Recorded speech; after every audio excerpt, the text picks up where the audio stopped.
É melhor. Por favor. Boa tarde. Fico aqui assim, tá bom? Tá bom. Antes de mais nada, queria agradecer o convite na pessoa do Marco Antônio, mas extensivo a todos vocês. É uma oportunidade para mim conversar com vocês sobre esse assunto. Vocês vão ver que é uma tentativa de aproximação aos números, porque os números não estão muito organizados aí nas fontes existentes, então é uma tentativa de organizá-los. Então é uma oportunidade para mim de sofrer a crítica de vocês e mais adiante, se for o caso, aperfeiçoá-los. Vou pedir um pouquinho de paciência a vocês, porque eu vou falar em cima de muitos números aqui, ok? A minha ideia é essa primeira etapa. O Ricardo vai me ajudar, né, Ricardo? Essa primeira etapa, falar desses números que eu tenho organizado ao longo do tempo, e numa segunda parte, na minha fala, uma parte menor, mas com o intuito de provocar uma discussão, falar um pouquinho sobre perspectivas, mais ou menos como eu estou enxergando. Para falar do mercado de trabalho, eu vou fazer uma coisa com cabeça de economista. Eu vou olhar primeiro, tentar olhar para a oferta de força de trabalho na área de engenharia e depois para a demanda. Então, começando pela oferta, a informação mais geral que nós temos, Ricardo, é a informação proveniente do CONFIA, do sistema, na verdade, né? CONFIA-CREA. Os dados que eu trabalhei, vocês vão ver, eles são dados referentes ao ano de 2017, a exceção de um deles, que é 2015, que é quando eu tento fazer uma comparação internacional. Mas eu tentei, na medida da disponibilidade, eu tentei trazer todas as informações para 2017. Então, essa consulta eu fiz no finalzinho de 2017, na página do CONFIA, e de lá eu tirei um conjunto de informações. As informações mais gerais são essas. Havia, naquele momento, cerca de 1,5 milhão de títulos registrados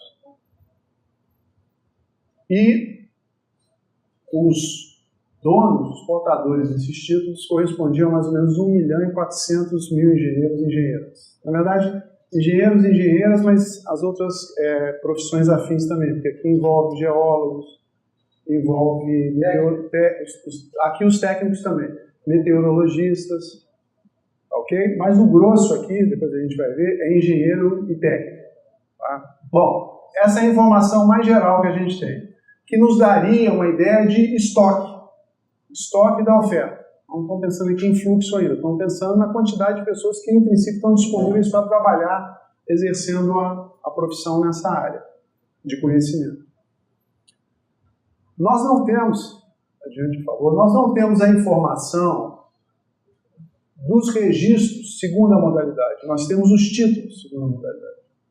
Ok?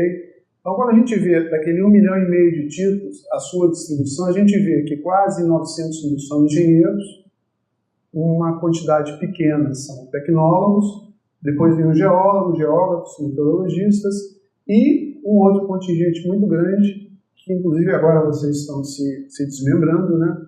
Que é o contingente dos técnicos, que correspondia nesse momento a mais ou menos 650 mil profissionais, na verdade títulos, não profissionais.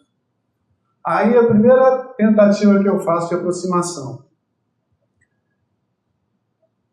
Eu não tenho os registros segundo a modalidade. O que eu fiz? Eu estou supondo que os títulos adicionais se distribuem de maneira homogênea por todos os profissionais.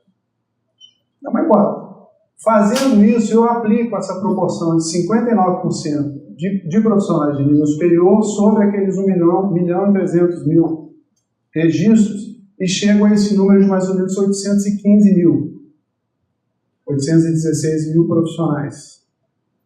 Então, esse seria, nesse momento aí, o total de profissionais de nível superior do sistema que estariam disponíveis para trabalhar. Então, daquele 1.300.000, a gente chega nesse número de 816 mil, excluindo os técnicos e excluindo, segundo essa hipótese que eu estou utilizando, aqueles que têm mais de um título. Estou querendo contar as pessoas, ok? Para ter uma ideia da força de trabalho. Então vamos lá, 816 mil. Aqui, só para ilustrar, Os grandes grupos, em termos de modalidade, são engenharia civil, 1/3, né, do total de engenheiros, os agrônomos, engenheiros eletricistas e engenheiros mecânicos. Ali, a gente chega, nessas 4 modalidades, a gente chega a 2/3 do total. Se a gente inclui ainda a segurança do trabalho, a gente chega a quase 3/4. Então, tem uma concentração grande nessas modalidades aí. Mas vamos adiante. A outra coisa que a gente... Podemos passar? Outra coisa que a gente tem que tentar considerar é o seguinte: eu tenho aquele estoque. Agora, como é que esse estoque se altera ao longo do tempo? Uma informação que também a gente obtém lá no sistema de estatísticas do CONFIA é a quantidade de novos registros que ocorrem a cada ano. Aqui, a gente não sabe se esses registros são ativos. Uma pessoa que se registrou ali em 2009, aquelas 32 mil pessoas, 32 novos registros, se registrou em 2009, não necessariamente ela prossegue registrada ao longo dos anos seguintes. Mas, de qualquer forma, isso nos dá uma ideia de quantas pessoas foram se registrando ao longo desse tempo. O que a gente percebe é um crescimento importante do número de novos registros a cada ano, especialmente entre 2016 e 2017. Vocês com certeza se lembram que, a partir da segunda metade dos anos 2000, houve um forte debate sobre um suposto apagão de mão de obra, de engenheiros, mão de obra na área de engenharia. Né? Isso estimulou a oferta de novos cursos de engenharia, e isso se reflete também no número de novos registros. Okay? Isso aqui dá um crescimento médio anual, se eu não me engano, de 8%. Oi? 1.000. Eu deveria ter colocado, não coloquei. Vocês me perdoem, mas deveria ter ali no título milhares de profissionais. Então, aqui em 2017, 59 mil novos registros. Ok? Dá um crescimento anual médio, né, média geométrica alta, quase 8%. Isso é uma coisa forte para a gente pensar. Que coincide com esse período que eu mencionei. Um período de ampliação muito grande das ofertas de vagas nas escolas, e da procura, estimulada por um mercado de trabalho que supostamente atraía esses novos profissionais. Isso tem um delay, a pessoa leva alguns anos para se formar, e tem uma inércia, então, para usar aí os termos que vocês gostam, tem uma inércia e, mesmo que no meio do caminho aconteça um tropeço no mercado de trabalho, você não desfaz isso totalmente, porque o custo, eventualmente, de uma pessoa que já está para além da metade do curso, de sair do curso porque as condições do mercado de trabalho pioraram, é mais alto do que o custo de permanecer. Então, ela permanece. Ela permanece. E a gente vai ver que isso, de fato, aconteceu depois. Bom, aquele número é um fluxo, né, dos registrados. Agora vamos olhar para a oferta que gera os registros, a fonte dos registros, que é o número de pessoas que se formam nas escolas. E aí aqui a gente vê aquilo que eu vinha já mencionando indiretamente, que é um crescimento ainda mais forte do número de pessoas que foi concluindo os cursos de graduação nessa área. Então, para o mesmo período, 2009 até 2017, a gente tem um crescimento, tanto em nível nacional como em nível regional, no entorno de 15% ao ano. É muita coisa. Muito acima daqueles 8% de novos registros.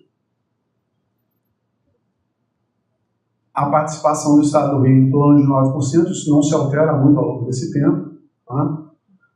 Mas aquilo ali gera essa curva, uma curva forte, né, e tanto em nível nacional quanto em nível regional, nesse período, que é um período em que aumenta muito a procura e o número de vagas nas escolas de engenharia, e isso gera esse resultado.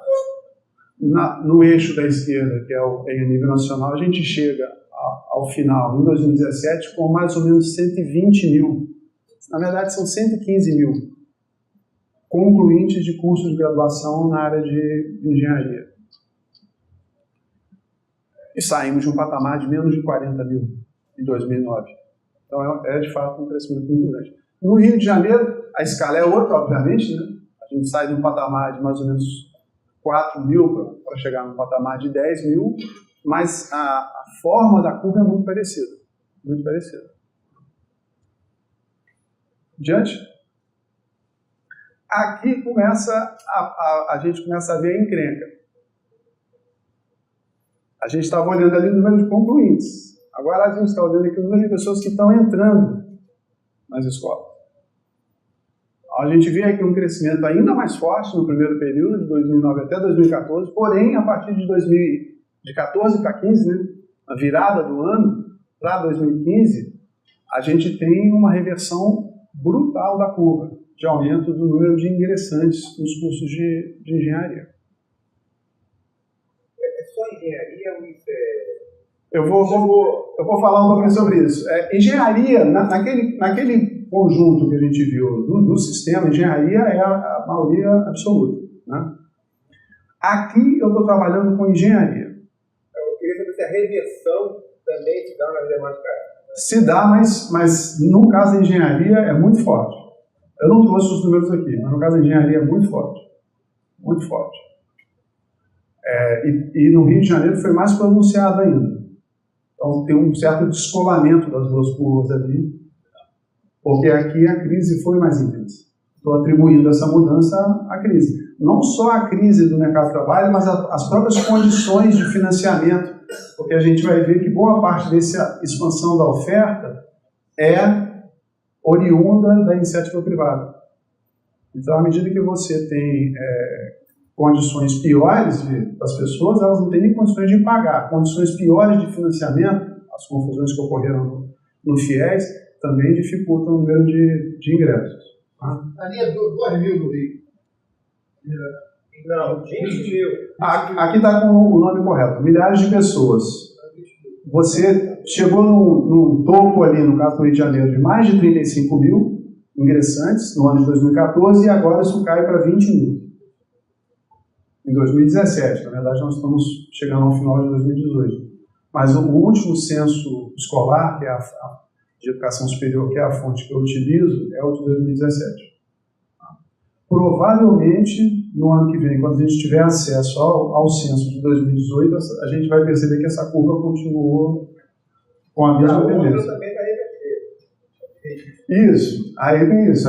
Como você tem essa defasagem temporal, provavelmente 2018, 2019, o número de concluintes começa também a se reverter. Agora eu acho que a gente está no auge do número de concluintes, que são aqueles que entraram naquele período ali anterior. Como isso tem essa defasagem temporal, a gente não interrompe isso. É lógico que muita gente sai no meio do curso, abandona, né? Se comparar, a gente está vendo aqui o número de ingressos, está numa casa de 350 mil em nível nacional. E o nível de concluintes é de 100 e poucos mil. Então, tem uma... Mas, de qualquer forma, essas duas curvas, elas têm uma relação forte, né? Então, provavelmente, a gente vai ver essa mudança nos próximos anos. Adiante. Isso é só para ilustrar aquilo que eu falei. A gente teve um aumento muito forte da oferta de vagas. Aqui não é a oferta de vagas, é o número de ingressantes, que é uma proxy da oferta, né, de vagas. Que cresce na esfera pública e na privada. Na esfera pública sai de... Isso em nível nacional, né? 45 mil ingressantes para 82 mil, menos do que o dobro. As escolas privadas sem fins lucrativos também crescem muito, mas crescem menos do que as privadas com fins lucrativos, que são as ilustradas na barra cinza aqui. Essas são que crescem muito. Elas saem de um patamar de 45 mil lá em 2010 e chegam a 131 mil já no período pós-crise, né? Em 2017. E, pelo que o gráfico mostra, quem se ressente mais dessa reversão do quadro geral são as escolas sem fins lucrativos, privadas sem fins lucrativos. O corte de vaga é mais intenso aqui. Adiante. Mas aqui o que eu fiz? Aqui eu tentei comparar uma coisa com a outra. O número de registros no sistema com o número de concluintes. E aí o que a gente percebe é que tem uma queda muito forte de patamar, né? A proporção de registros do total de concluintes cai de um patamar próximo a 90%, que é o eixo da direita, a 60% do início ao fim desse período. Eu fiz uma defasagem temporal de 1 ano, ou seja, a pessoa se forma no ano e se registra supostamente no ano seguinte. Então os dados são, 2009 é o dado de concluintes e 2010 é o dado de novos registros e assim sucessivamente. Já vinha caindo antes do período da crise, mas a queda se intensifica um pouco depois e depois se estabiliza num patamar baixo. As pessoas talvez estejam adiando fazer o registro por falta de perspectiva de entrada no mercado de trabalho. Para quem não tem emprego, para quem está iniciando carreira, ou a anualidade pesa, e as pessoas não têm ainda perspectiva, eu estou aqui supondo. Né?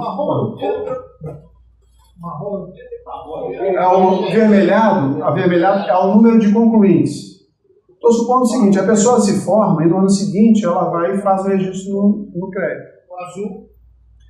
O azul é o número de novos registros. Então, lá no início a diferença era bem pequena, 2010 era pequena, 90% a proporção, e agora a proporção caiu para 60%. Mas a conclusão é dado como concluído mesmo pela universidade, não é uma conclusão que a pessoa pode ter trancado a... Não, aqui é concluinte, é o critério que a pessoa está formada e ela tem o diploma. É o diploma. Não. Aqui não estamos no mercado de trabalho ainda, aqui estamos na área da educação e depois na área da instituição que organiza o exercício da profissão. Provavelmente não. Provavelmente não. Ou de maneira informal. Aí. Uma coisa, a universidade pública, e tem muitos professores da universidade pública, doutorado, que ele não quer o aluno trabalhando no mercado. Ele quer o aluno para fazer mestrado e doutorado. E esse aluno não consegue nem arranjar estágio. Porque ele vai fazer entrevista e não passa no estágio. Não é porque não tem estágio, não. É porque ele não consegue passar no estágio. Aí você fala para os colegas, não, quem vai fazer mestrado doutorado? Essa observação é importante pelo seguinte. O microfone está aqui, quem quiser falar, porque está gravando. Então... Essa observação é importante pelo seguinte, esses números têm que ser olhados com ressalva. Como eu falei no início, é uma tentativa de aproximação. Você tem essa explicação que é extremamente convincente. Com a parte dos estudantes, o fato de ele ter concluído a graduação não significa dizer que ele vai entrar no mercado de trabalho. Ele vai continuar fazendo uma pós-graduação, eventualmente faz um doutorado. Então, e o fato de ele não se registrar não significa que ele está sem perspectiva de arrumar emprego. Não é isso, ele fez uma outra opção. Ou às vezes as duas coisas são combinadas. A pessoa não vai para o mercado de trabalho e prefere continuar estudando porque o mercado também não está. Agora, em termos gerais, especialmente para quem se forma nas escolas privadas, a perspectiva inicial da pessoa era entrar no mercado de trabalho bem remunerado, que é o que ele via lá em 2008, 2009, quando ele tomou essa decisão de entrar na escola. Era um mercado muito atraente, pagava salários mais altos, havia às vezes até uma disputa pelos alunos recém-formados para ocuparem as vagas, porque algumas firmas estavam com dificuldade de preencher os seus postos de trabalho. Esse quadro se reverte. Você passa? Ricardo, acho que não tem, não tá? Ah, tá. Aí, a pergunta, nós estamos formando 115 mil em 2017. É muita coisa? Olhando ali para os registros e para aquela queda na proporção, a gente pode talvez dizer, as pessoas não estão se registrando. Mas, uma outra forma de olhar para esse número é tentar ver o que acontece em outros países, para a gente ter uma noção, também aproximada. Para eu fazer essa comparação com outros países, eu estou usando um outro critério, que não é esse dos cursos estritamente de engenharia, é um critério mais abrangente, porque essa comparação internacional é feita utilizando uma nomenclatura da OCDE. E essa área geral da OCDE, número 5 ali, ela é uma área que engloba engenharia, construção e produção.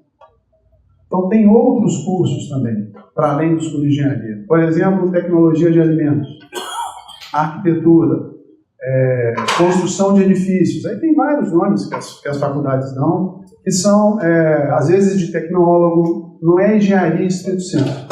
Mas eu quis mostrar isso aqui para vocês, para dizer o seguinte: as duas informações não estão muito longe uma da outra e elas têm um comportamento parecido ao longo do tempo. Então é como se a engenharia, que eu estou usando como critério de curso só de engenharia, correspondesse a uns 80% dessa comparação internacional, que é o que a gente vai ver logo em seguida. Então, esse quadro aqui é um quadro que compara o Brasil com países da OCDE. O Brasil está ali, segundo isso para 2015, porque é a informação mais recente. Então, ali o Brasil acho que formou 105 mil pessoas, nessa área mais ampla, engenharia, produção e construção. Então, ali, que a gente vê que o Brasil está na terceira posição, abaixo dos Estados Unidos e México. Mas essa é uma comparação meio grosseira, porque depende do tamanho da população. Então, eu fiz um segundo movimento, que foi ponderar pelo número de habitantes, Carmen. E aí a gente vê que o Brasil cai bastante nesse ranking. Aqui é uma relação de engenheiros por 10 mil habitantes, que também é questionável. Você tem que comparar com o tamanho da população, tem que comparar com a população adulta, aí você pode fazer, depende da estrutura econômica do país, aí é uma grande aproximação. O Brasil cai ali para a parte de baixo desse ranking, uma média de 5 engenheiros para cada 10 mil habitantes. E a gente vê que outros países passam ao topo do ranking. Vocês viram lá qual é? A Polônia, depois eu não estou enxergando. Finlândia, Suíça, Irlanda, Alemanha, México, Portugal. A Polônia tem quantos? Tá, mais de 12. Mais de 12. Por 10 mil. Isso que eu ia chamar a atenção. Não necessariamente esse número, você vê, Inglaterra, Estados Unidos, França, estão aqui na parte de baixo. Microfone. Tem alguns países que você tem engenharia curta e engenharia plena. Quando a nossa tem 5 anos, tá? A Alemanha é um desses países. Você está fazendo comparação com todas as engenharias até mais curtas com a de 5 anos, ou você só está levando em conta de 5 anos? Eu estou fazendo o bacharelado, que corresponde aos 5 anos. Você tem como filtrar, isso é uma estatística da OCDE, que traz para todas as áreas de conhecimento, e tem lá desde o curso mais curto até o mais longo, e tem também a pós-graduação. Perfeito. Tá? Então eu filtrei aqui para bacharel. Tá? Por exemplo, nos Estados Unidos, por exemplo, tá, você tem um curso que o aluno faz de engenharia, até 2 anos. É o básico, né? Eles chamam de engenheiro. Mas na realidade o piloto do trem, ele não é o engenheiro mesmo. Tá? Isso que eu estou pensando. Isso. E você vê que eles caíram muito ali. Agora, outra informação a partir da sua provocação. Eu não coloquei os dados da Rússia aqui. Porque a Rússia, se a gente olhar esses dois gráficos, a Rússia fica numa posição ruim. Ela está aí? Pois é. Mas quando a gente pega a pós-graduação em engenharia da Rússia, mestres e doutores, eles têm uma montanha de gente. Então eu desconfio um pouco do dado, porque tem a ver com a classificação.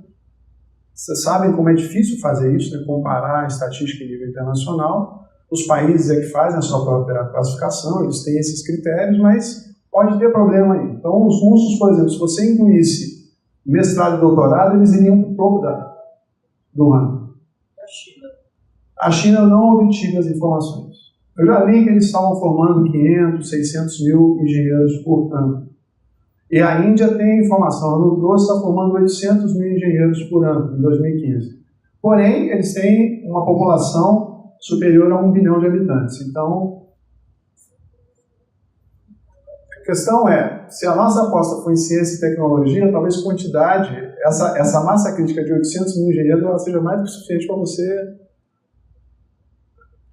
Então, depende da estrutura econômica, depende do nível de desenvolvimento econômico e social do país, né? Aqui a gente viu que tem um predomínio de engenharia civil, por exemplo. E a Inglaterra ali tem uma proporção bem mais baixa. Mas a economia inglesa é das maiores do mundo, a economia inglesa, eles têm um padrão de vida altíssimo, eles têm uma parte importante da sua população ativa trabalhando ligada à área de serviços financeiros ou entretenimento, e tem também a área de alta tecnologia. Então, não necessariamente o fato de o Brasil estar à frente da Inglaterra significa que a nossa posição é melhor, para a gente olhar isso com cuidado. Tá? Não, né? Mas foi mais uma informação que eu trouxe. Nós estamos olhando aqui por enquanto para a oferta, né? Agora vamos olhar para a demanda. O que a gente tem de fonte de informação para a demanda? A PNAD, inclusive foi maltratada aí há 2 semanas atrás, uma semana atrás, né, a taxa de desemprego, mas a PNAD que traz as informações mais gerais do país e que tem uma característica de ser uma pesquisa por amostra no domicílio. Então ela não conversa com a empresa, ela conversa com a pessoa. Então nesse caso aqui, quando a gente está falando dos engenheiros, foram os engenheiros que responderam a esse questionário da PNAD. E a outra informação que nós temos é a informação, aí sim, fornecida pelas empresas, que é a RAIS. Cada estabelecimento contratante é obrigado a fornecer ao Ministério do Trabalho. São 2 informações sobre, estou chamando de demanda, mas sobre as pessoas ocupadas, né, que refletiria, de alguma maneira, a demanda por força de trabalho na área de engenharia. Então aqui tem a evolução desde 2012 a 2017, que é essa série histórica da PNAD contínua começa em 2012, e a gente chega aqui em 2017 com mais ou menos 470 mil pessoas ocupadas.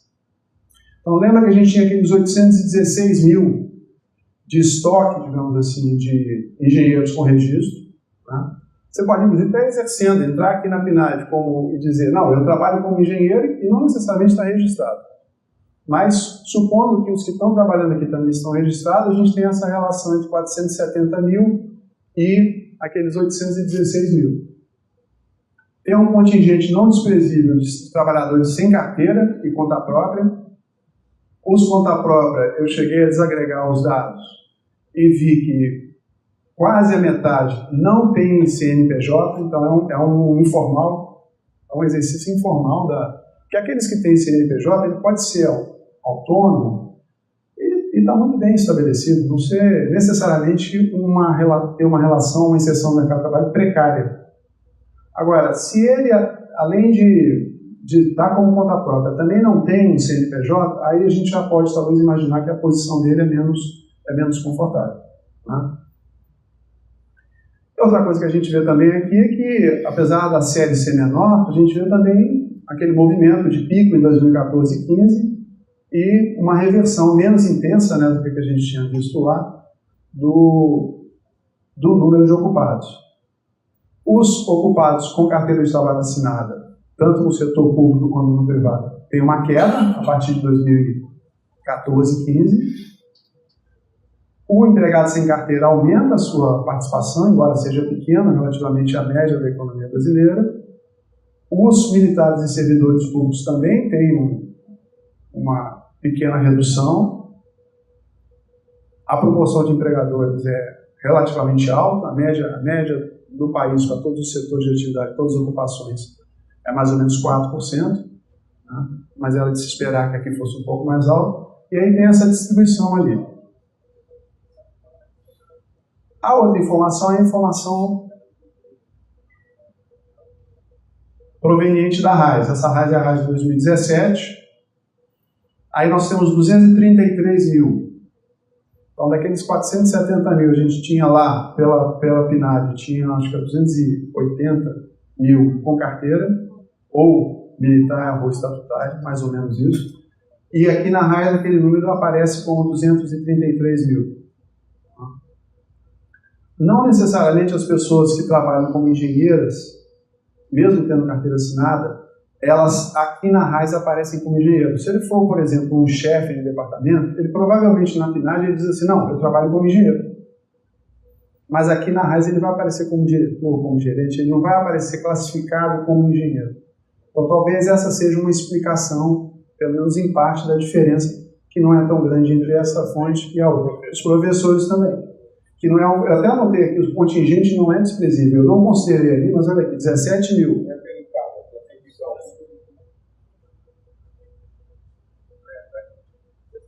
Bom, e a evolução disso ao longo do tempo? Deixa eu só ver como é que eu estou de... Só para saber, o microfone é só para saber, não, mas dá o microfone para ele rápido. Como é que você sabe se tem gente que está em dois empregos? Não sei. Não sabe. Aqui não são as pessoas, aqui são os vínculos, que é a informação que a RAIS nos dá. Se a gente tivesse acesso ao microdado, a gente poderia filtrar pelo PIS, mas nós não temos. Então aqui são os vínculos. Em geral, as pessoas têm um vínculo só, em geral. Mas aqui tem acúmulo. Então, né? O número de engenheiros... Isso. Aí médico, aí a qualidade do dado para o profissional da área de saúde, enfermeiro também, cai muito. Porque as pessoas tipicamente têm 2, 3 vínculos. Professor também, mais de um vínculo. Aqui não, aqui é mais comum, né, o assalariado ter um vínculo só. Mas provavelmente o número é menor do que esses 233 mil, porque tem alguma dupla contagem. Tá? O senhor conseguiu fazer o levantamento de quantos professores têm aula para engenharia e trabalharam como engenheiro no mercado de fora? Não. O que eu consigo ver através da RAIS são os professores dessa área que agora tem esse vínculo. Pode ser que, inclusive, ele esteja aqui e esteja ali também. Porque ele pode ter um emprego, assalariado, como engenheiro, e dar aula. Também assalariado com carteira assinada. Até mesmo nunca teve profissão de engenheiro. E pode também só ser professor. O número de professores em 2017, em 31 de dezembro, esse dado é um dado de um retrato, né, em 31 de dezembro, era 17 mil, em nível nacional, que é um número importante e que tem alguma relação com aquele aumento de vagas que a gente viu lá atrás, né? Diretamente ligado uma coisa à outra aqui. Isso é evolução. Aqui eu estou usando os dados da RAIS também para mostrar que a gente tem uma trajetória muito positiva a partir de meados dos anos 2000 e atinge o pico em 2014 e aí depois a reversão é impressionante. Então, os engenheiros ocupados, isso é uma taxa de variação acumulada ao longo desse período. Eles cresceram muito mais do que os empregos em geral, os empregos formais, nesse período de crescimento da economia. Eu não estou com os dados aqui para o Rio de Janeiro, mas no Rio de Janeiro isso eu acho que foi mais acentuado ainda. Só que a partir da virada, a queda também foi bem mais intensa. Então a variação acumulada está quase a mesma, se a gente pegar o período de ponta a ponta.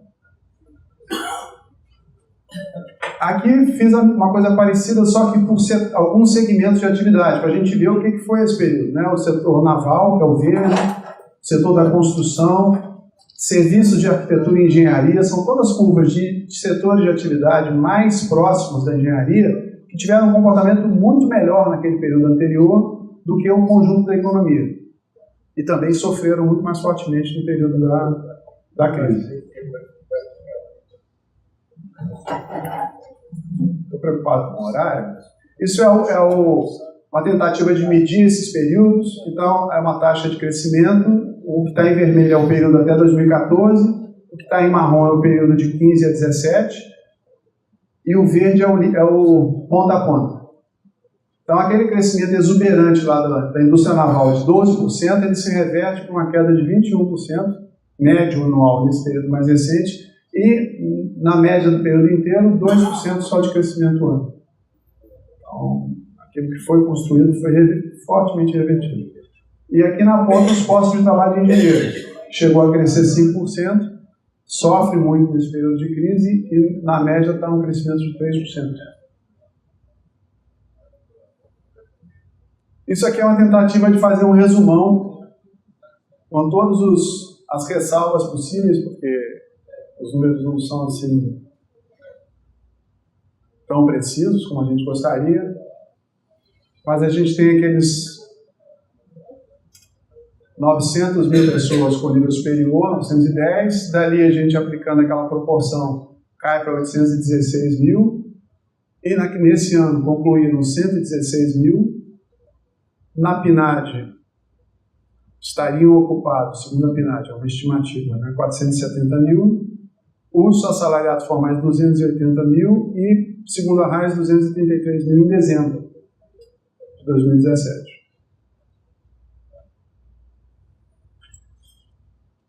Vou falar rapidamente sobre perspectivas. Vou lembrar de levantar algumas questões. A primeira coisa, aí pensando mais no Rio de Janeiro, até trouxe alguns dados aqui para a gente olhar. Ali são os dados da RAIS que nos permitem desagregar mais assim. A gente tem as atividades em que tem uma presença maior de engenheiros. Então, aqui no estado do Rio de Janeiro, o que tem maior presença é aquela primeira lá, a fabricação de produtos derivados do petróleo. Não sei se vocês estão conseguindo enxergar. Que empregava, né, naquele momento, 17% dos engenheiros, que são, no caso do Rio, em 31 de dezembro, 30.200. Formais, empregos formais. Tá? Oi? É o setor público.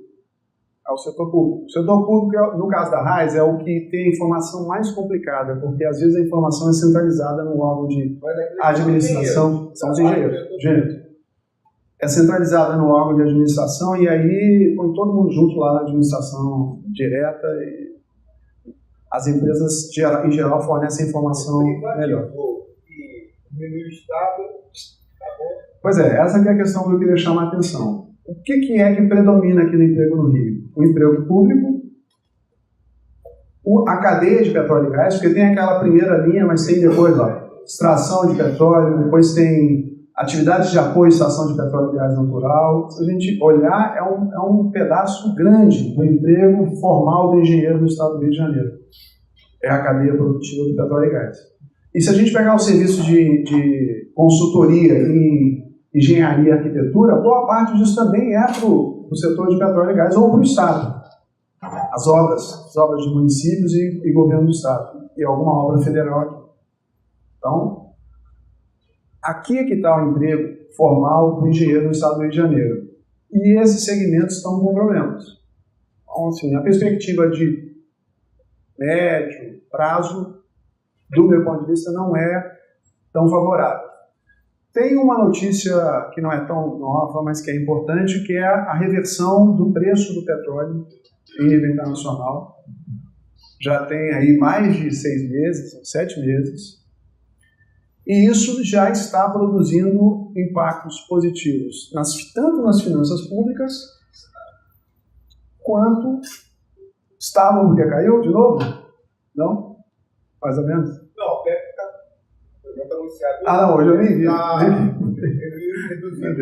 Não, mas a gente chegou a bater em $30 o barril e agora estava em torno de 80. Então, assim, os royalties do governo do estado, nesses primeiros, a gente tinha dado até agosto, já estavam superiores a 2014, que foi o ano de maior arrecadação, só nos primeiros 8 meses de 2018. Então, o estado estava em situação pré-falimentar e esse dinheiro faz diferença para as finanças públicas do estado do Rio de Janeiro. A mesma coisa as firmas, não só a Petrobras, mas as outras, as empresas multinacionais que estão atuando no setor, têm interesse em acelerar seus projetos de investimento para extrair o óleo e vendê-lo nessa circunstância mais favorável. Então, essa é uma notícia positiva, digamos assim, em relação a esse setor e às contas públicas. Porém, junto com isso, principalmente com essa abertura para as firmas estrangeiras, a gente tem também uma política adotada no governo Temer e que, ao que tudo indica, será continuada no governo Bolsonaro, que é se não a eliminação, mas a redução a uma escala ínfima da política de conteúdo local. Então, o impacto, tanto a montante quanto a jusante da extração do petróleo nas firmas brasileiras tende a ser menor. Porque a Petrobras pode passar a comprar lá fora e ela está fazendo isso, está fazendo plataforma de novo lá de fora. Eu conheço um engenheiro que está indo para Singapura para supervisionar obra, voltaram a fazer isso. Isso era muito comum nos anos 90, voltou-se a fazer isso. E as empresas multinacionais, que em geral vão trazer muita coisa de fora também, porque a exigência de conteúdo local caiu muito, né? Os novos leilões da ANP. Então, o impacto potencial é muito reduzido relativamente ao período anterior para a geração de empregos aqui mesmo. Tá? E uma outra coisa que é importante falar, daria para a gente conversar bastante aqui, mas eu não quero abusar de vocês, a gente continua com uma forte restrição nas contas públicas em nível nacional por conta da emenda constitucional 95.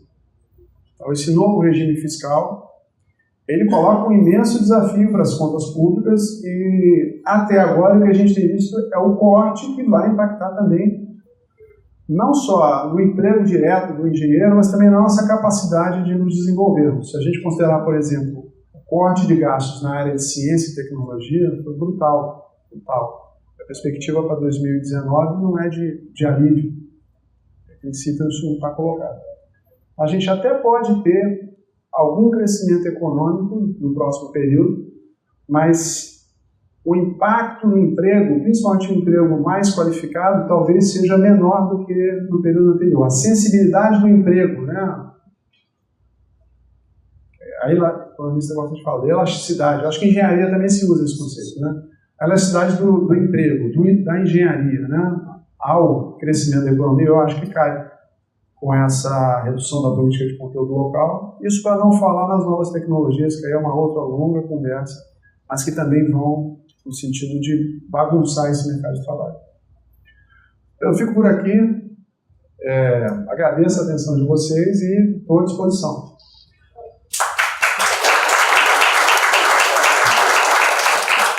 Pela hora, obrigado, Paulo. Nós temos umas 3 perguntas que podem ser feitas.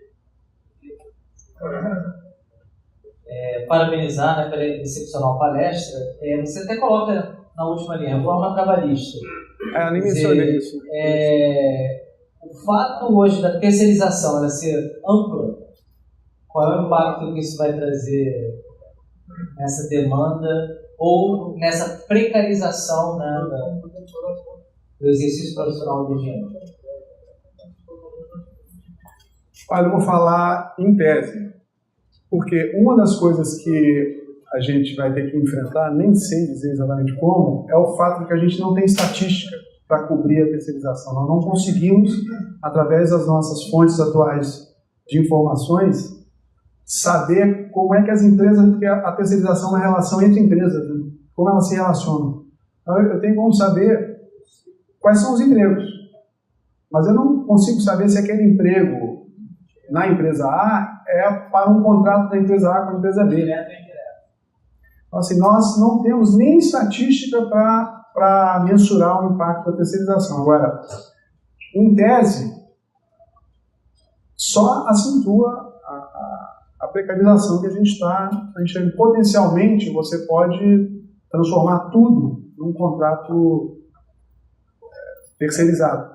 A empresa não precisa de produzir um parafuso internamente. Ela pode contratar e manter a marca, manter o dinheiro, né, o capital, mas pode comprar tudo de fora. E os terceirizados podem ser terceirizados e, ao mesmo tempo, PJ. Então, é mais grave ainda desse ponto de vista.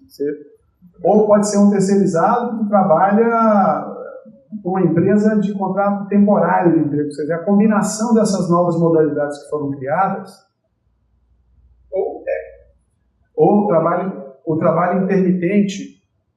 Então, a combinação dessas modalidades aumentou muito a flexibilidade do ponto de vista da empresa que contrata, e a contrapartida disso é que enfraquece muito o lado de quem vende. Pensando em termos de mercado, né, quem compra e quem vende entra numa posição muito mais frágil nesse mercado. Então, para além da conjuntura econômica, supondo que a economia volte a crescer no período adiante, nós temos questões de ordem estrutural, como essa, né?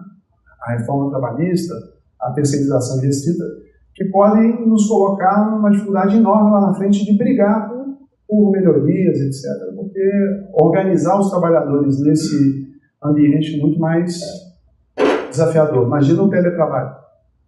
Como é que você organiza as pessoas que estão trabalhando de casa? Não é simples fazer isso. Mais alguma pergunta? Graças. Não falta nenhuma.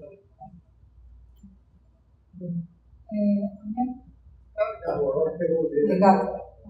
A minha pergunta é sobre a questão do ensino da engenharia, né? Numa perspectiva assim dramática, né? Queda total do emprego, flexibilização, né?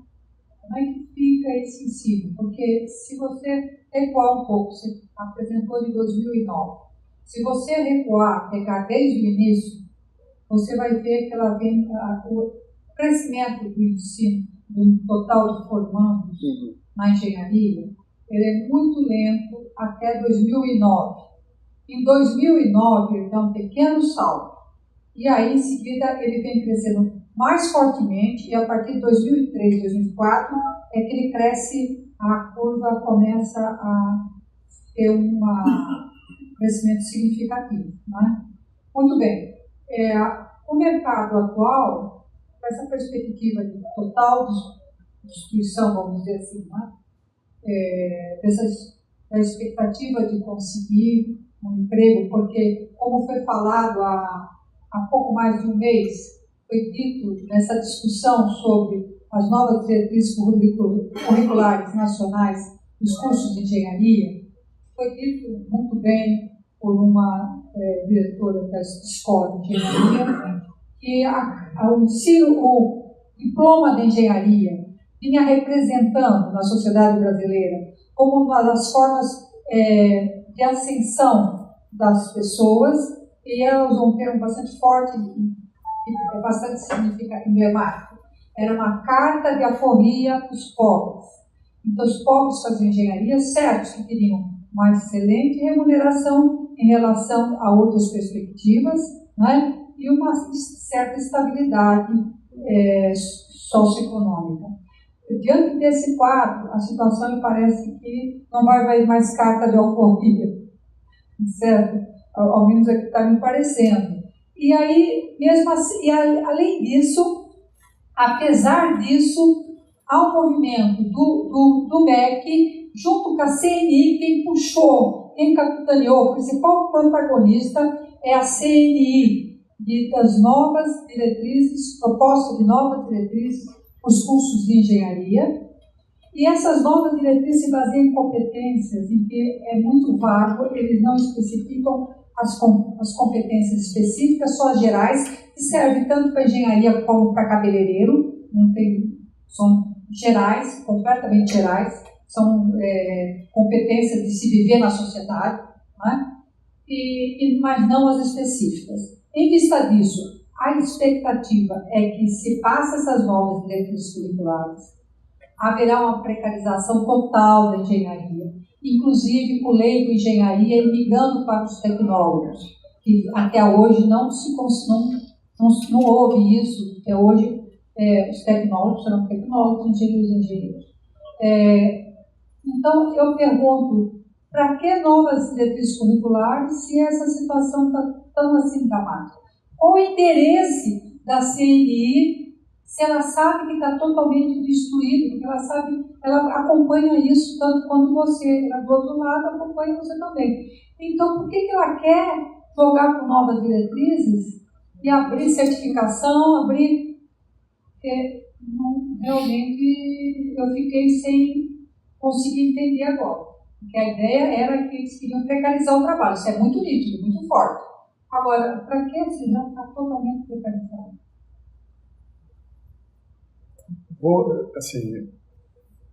Não tenho certeza do que eu vou falar, de jeito nenhum, mas eu acho que talvez,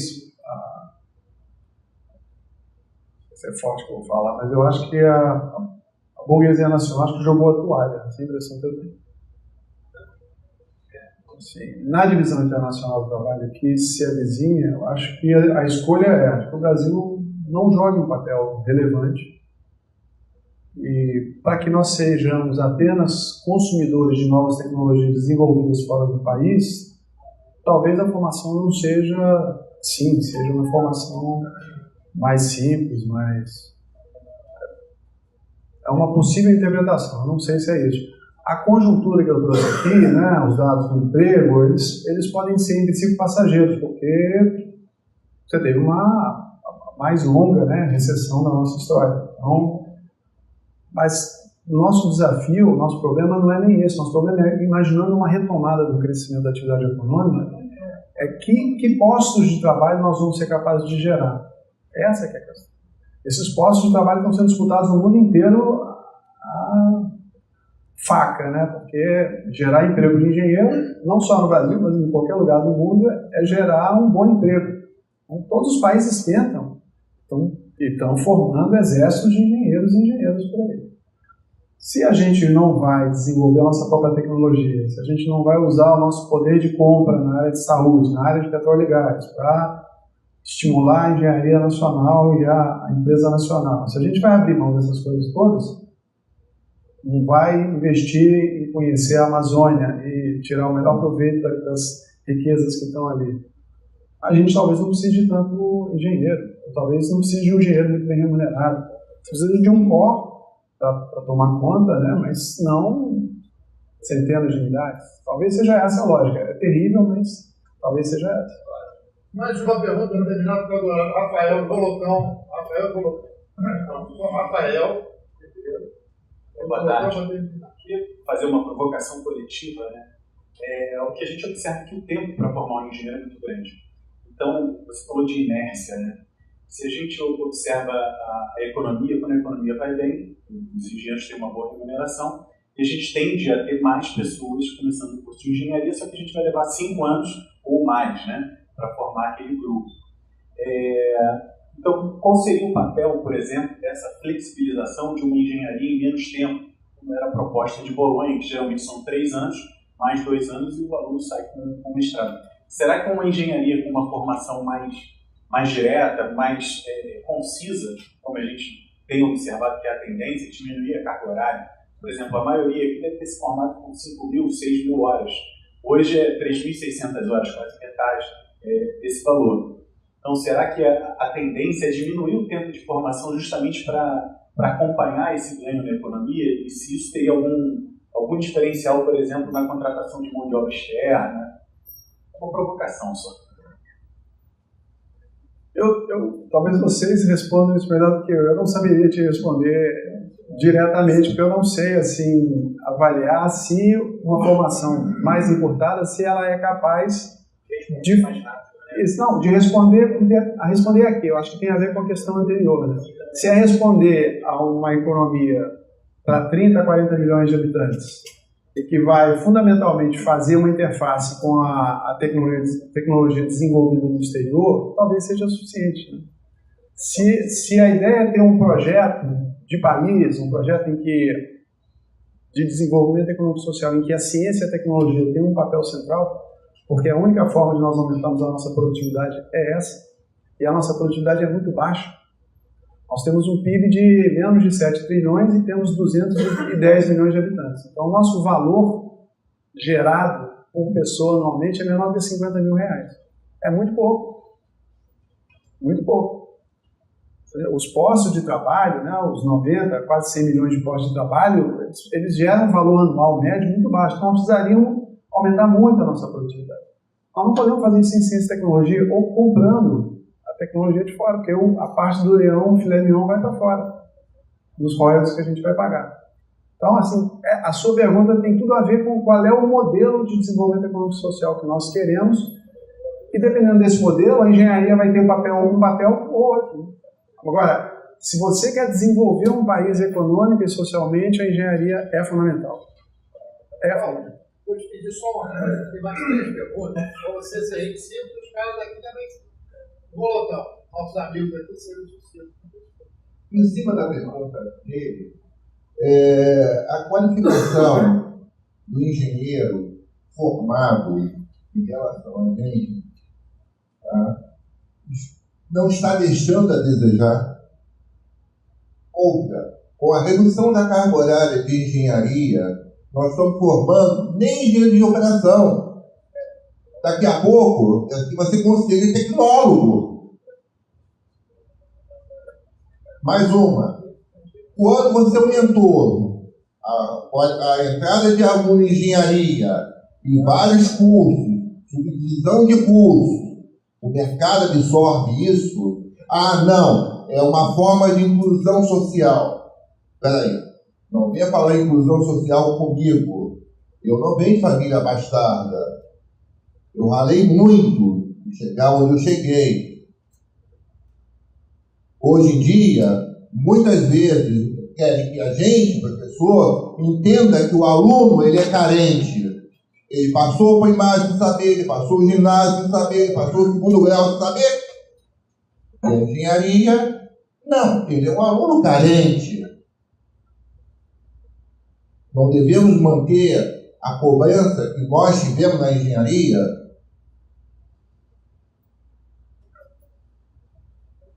Bom, por favor, se você tem o que acrescentar, tem que acrescentar. Não, eu não tenho condições de avaliar o conteúdo dos cursos de engenharia. Vocês, muito mais do que eu, têm condições de fazer isso.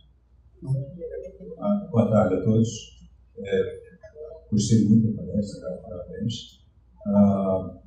E gostaria de propor quase um próximo passo, porque quantos dinheiros nós precisamos? Né? Você poderia responder, depende do modelo que a gente quer. Mas, em momento algum, eu ouvi alguém falar disso. E o que é pior, quem não faz conta, são os médicos e advogados, parece que tem isso muito claro, enquanto entidade, enquanto conselho, enquanto OAB, sabe muito bem quantos advogados eles querem no mercado, quantos médicos eles querem no mercado. Então, fica aqui uma pergunta que é um pouco também proposta, que talvez numa próxima oportunidade a gente consiga saber quantos engenheiros nós precisamos. Porque nós estamos formando engenheiros numa quantidade e eu não sei dizer se é suficiente, se é pouco, se é muito. Nós vamos ter engenheiros virando suco, porque acontece, toda crise faz isso, né? Os engenheiros viram suco. Então agora nós estamos vivendo a fase de engenheiro virar suco. Agora, era suficiente, não era suficiente? Enfim, fica a proposta. Deixa eu só fazer um comentário rapidinho sobre isso. Na segunda metade dos anos 2000, essa questão virou uma questão de governo e o IPEA fez várias tentativas de mensurar. Então, um dos movimentos é esse, olhar para o que acontece em outros países. E o empresariado sempre usava de forma, eu acho, caricata essa ideia, a China está formando um exército de engenheiros e vai nos engolir, porque tinha o interesse em reduzir, em aumentar a oferta para reduzir o custo, né? Porque os engenheiros estavam podendo negociar melhor os seus salários naquele momento. No período do programa de aceleração do crescimento, você tinha muita coisa na área de engenharia civil, não só edificações, mas engenharia pesada também. Você tinha uma demanda muito grande, inclusive para a presença em loco, né, nos canteiros e tudo. Então, eu acho que o Brasil, pelas suas características, se a gente pretende que esse país se desenvolva regionalmente e assegure o mínimo de condições de vida para o conjunto da população, que significa poder educar, atender os serviços de saúde, etc., etc., a gente precisa ainda de muita coisa para construir, que é completamente diferente de um país que tem essa infraestrutura já estabelecida. Eu só dou um exemplo de que o Marcão estava comentando, alguém estava comentando hoje sobre o saneamento básico e o abastecimento de água no Brasil. É você que estava falando. Então, assim, nós temos um imenso desafio nessa área de décadas. Então, as nossas demandas de serviços de engenharia são diferentes de um país em que tem essa infraestrutura e os caras estão lá na high-tech lidando com uma demanda muito mais específica, muito mais... Mas nós temos essa demanda. Nós temos que tentar combinar as duas coisas. Então, tem já alguns estudos, eu posso até tentar levantar isso para a gente conversar depois com mais calma, mas, de fato, depende. Olha, se a gente não tiver um programa de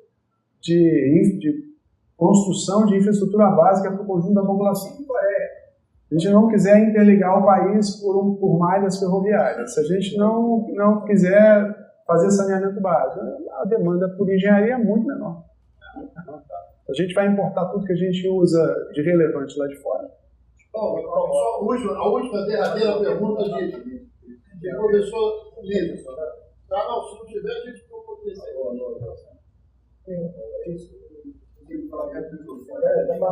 Peraí.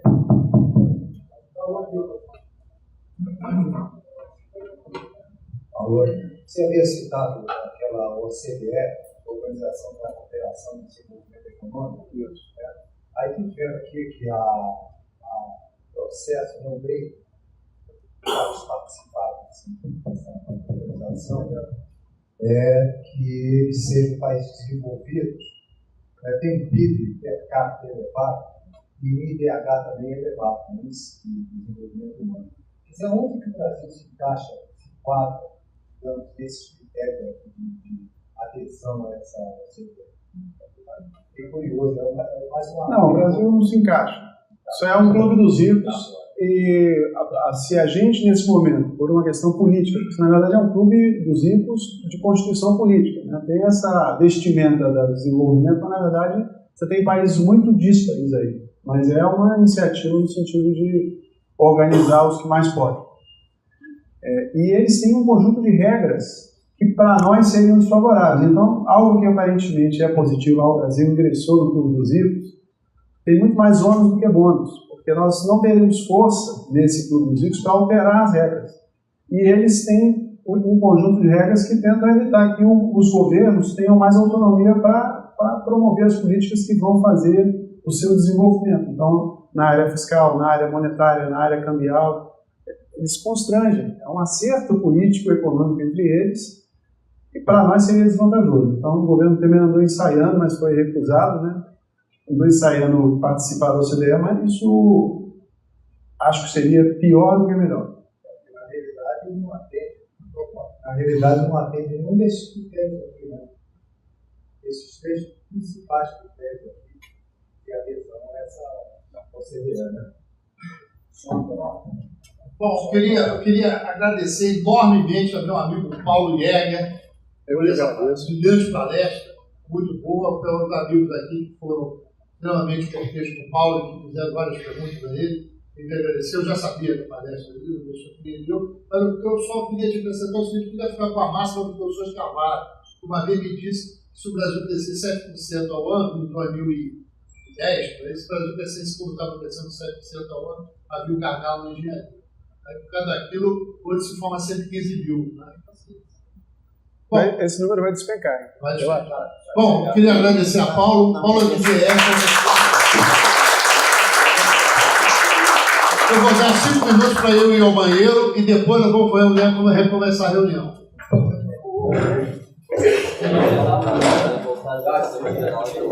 Paulo Capela, você não falou nada. Sobre aquela relação que existe, descobriu alguma coisa da CDE relativa a registro?